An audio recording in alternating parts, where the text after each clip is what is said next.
রহমতুল্লাহ। সুধীবৃন্দ, আমি মূলত একটা প্রতিষ্ঠানের, সেটা হোক স্কুল, কলেজ অথবা মাদ্রাসা, একটা প্রতিষ্ঠানের ফলাফল, ছাত্রছাত্রীদের পরীক্ষার ফি, তারপরে মনে করেন পরীক্ষা নিয়ন্ত্রণ, আসন বন্টন, ছাত্রছাত্রীদের মানে রুম ভিত্তিক আসন বিন্যাস, তারপরে শিক্ষকদের যে ডিউটি, পরীক্ষার হলে ডিউটি, এই সব কিছু ম্যানেজ করার জন্য একটা অফলাইন সফটওয়্যার তৈরি করছি। আমার এই অফলাইন সফটওয়্যারটা শুধুমাত্র HTML, জাভা এবং CSS দিয়ে তৈরি করা, কোডিং করা। সবচেয়ে মজার ব্যাপার হলো এই সফটওয়্যারটা আপনাকে ডোমেইন রেজিস্ট্রেশন করে আপনি পাবলিশও করতে পারবেন, আবার ইচ্ছে করলে অফলাইনে আপনার কম্পিউটারে, লোকাল ডিস্কে এটাকে ইনস্টল করে এ, চালাইতে পারবেন। 1 থেকে 150 বছরের ডাটা যদি আপনি এন্ট্রি করেন, এটা আপনার কম্পিউটারের মানে 100 MB জায়গাও দখল করবে না, কারণ এটা জাভাস্ক্রিপ্ট দিয়ে তৈরি করা।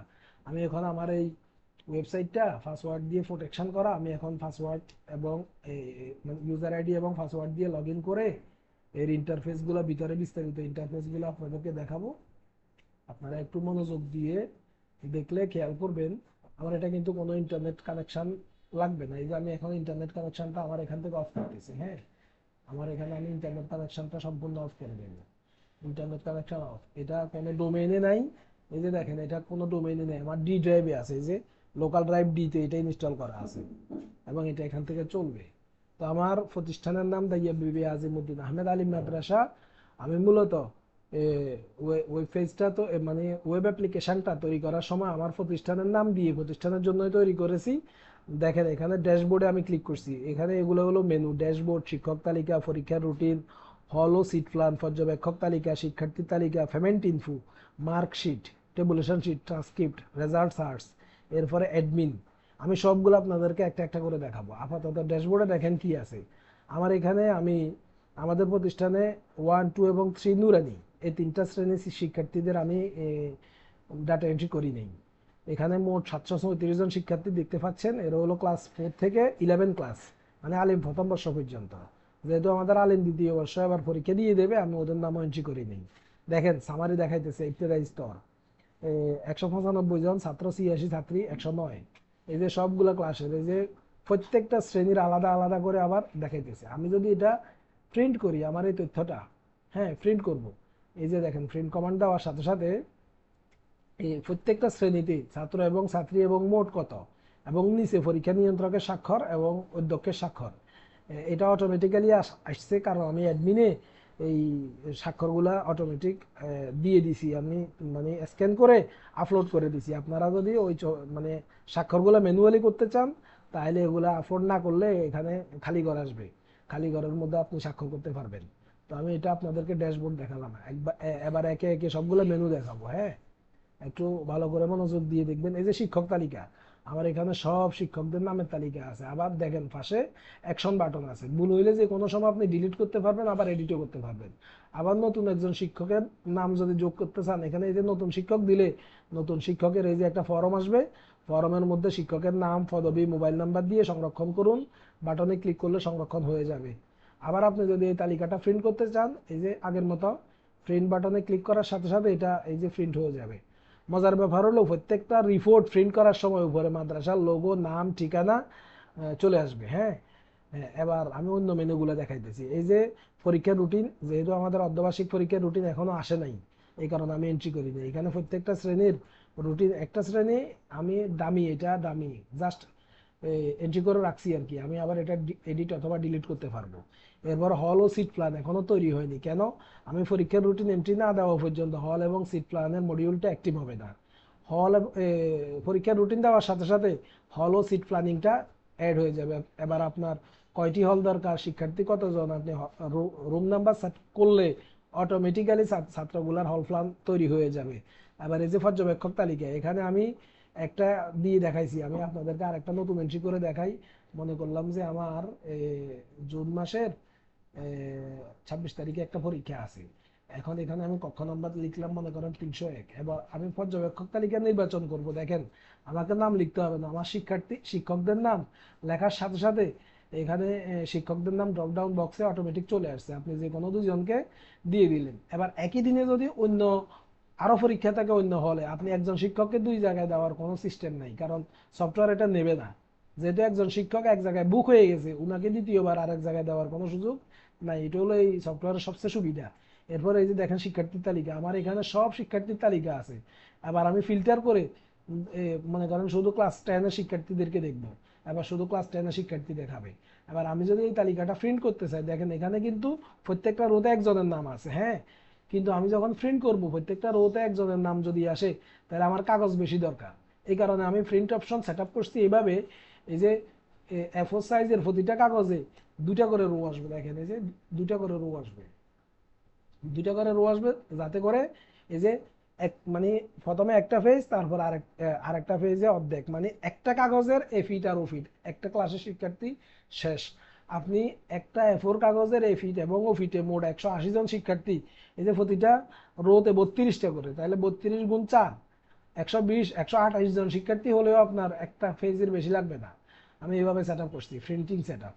এবার আমি যদি ছাত্র এবং ছাত্রী আলাদা দেখতে চাই, শুধু দশম শ্রেণীর শুধু ছাত্র, এই যে দশম শ্রেণীর শুধু ছাত্ররা দেখালো, আমরা যেহেতু মাদ্রাসা, ছাত্রদের হলগুলো আলাদা করি, ছাত্রীদের হলগুলো আলাদা করি।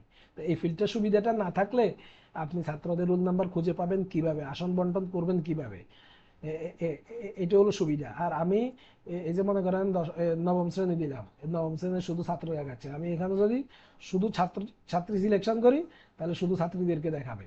আবার প্রত্যেকটাতে আবার কি করার সুযোগ আছে, যে প্রিন্ট কমান্ডে প্রিন্ট করলে পিডিএফ এ প্রিন্ট হবে, এক্সেল ডাউনলোডে প্রিন্ট করলে এক্সেলে ডাউনলোড হবে, আসন লেভেলে প্রিন্ট করলে আপনি টেবিলের উপরে যে আসনগুলো বসাবেন ওই আসন লেভেলগুলো প্রিন্ট হবে। এই যে দেখেন আসন লেভেল আমি সিলেকশন করলাম ষষ্ঠ শ্রেণী, হ্যাঁ, এবং দিলাম শুধু ছাত্র, ষষ্ঠ শ্রেণীর ছাত্র।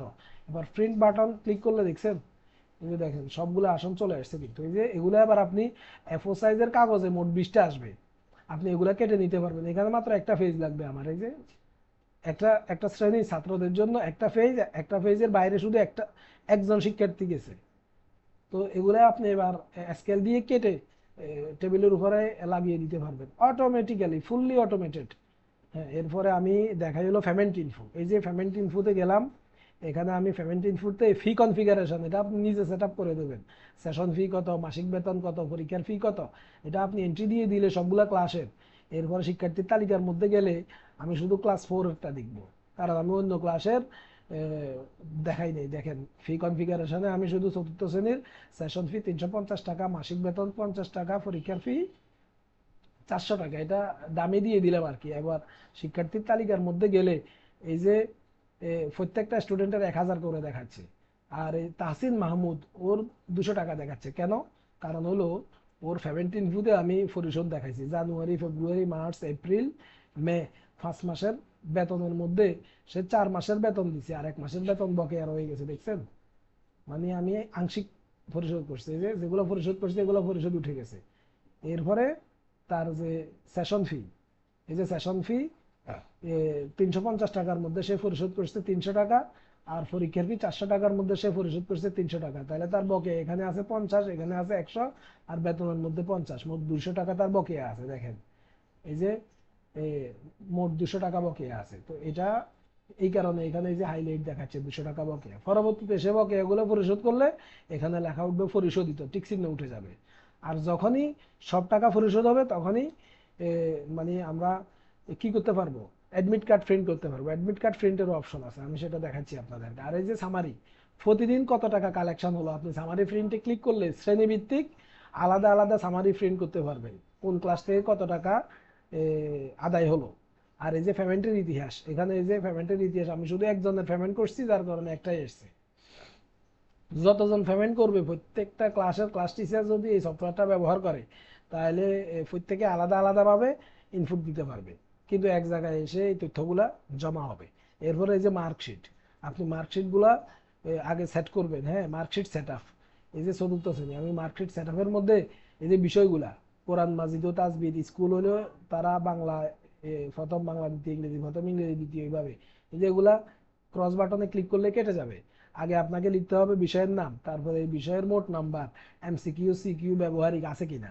যেহেতু কোরআন মাজিদে কোনো এমসিকিউ সিকিউ নাই, আমি শুধু সিকিউর মধ্যে কি করছি, টিক চিহ্ন দিছি। আবার কিছু কিছু বিষয় আছে, যেমন আমি নবম দশম শ্রেণীর দেখাই আপনাদেরকে। এই যে দশম শ্রেণীর দেখাইলাম, কোরআন মাজিদে শুধু সিকিউ, হাদিস শরীফ সিকিউ।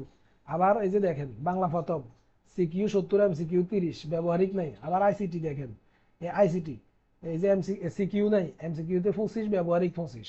আবার বিষয়টা আবশ্যিক, মানে কম্পালসারি হইলে এখানে আবশ্যিক দিবেন। ড্রপ ডাউনে আরো 3টা অপশন আছে, আবশ্যিক, ঐচ্ছিক, ধারাবাহিক মূল্যায়ন।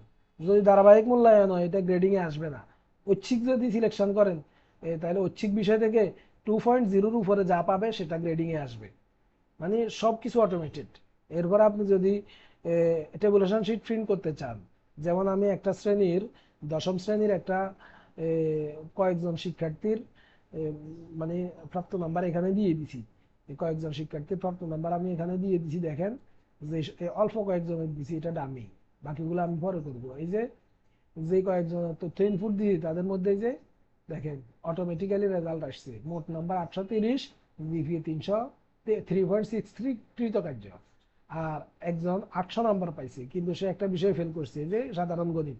ফেল করা বিষয়ের নাম্বারগুলো লাল কালারে প্রিন্ট হবে। এবার আমি যদি প্রত্যেকটা শিক্ষার্থীর আলাদা করে ট্রান্সক্রিপ্ট তৈরি করতে চাই, ট্রান্সক্রিপ্ট যেটাকে আমরা মার্কশিট বলি, একাডেমিক ট্রান্সক্রিপ্ট, তো এখানে আমি যেহেতু শুধুমাত্র দশম শ্রেণীর 3জন শিক্ষার্থীর তথ্য দিয়েছি, আমি দশম শ্রেণীর রোল নাম্বার 2 মারওয়া ইসলাম নিহা, ও ট্রান্সক্রিপ্টটা দেখতে চাই। এই ট্রান্সক্রিপ্ট প্রিভিউ দিলে এই ট্রান্সক্রিপ্টের প্রিভিউটা দেখাবে, এই যে সে কোন বিষয়ে কত নাম্বার পাইছে। এই যে দেখেন ধারাবাহিক মূল্যায়নের কোনো গ্রেডিং আসে নাই, কারণ ধারাবাহিক মূল্যায়নগুলো গ্রেডিং এ হিসাব হয় না। আর অতিরিক্ত মান্তিক বিষয়ে সে 3.50 পাইছে, কিন্তু 3.50 যোগ হবে না। যোগ কত হবে আমি আপনাদেরকে দেখাইতেছি। এই যে ঐচ্ছিক বোনাস, তার যোগ হবে শুধু 0.13, দেখছেন।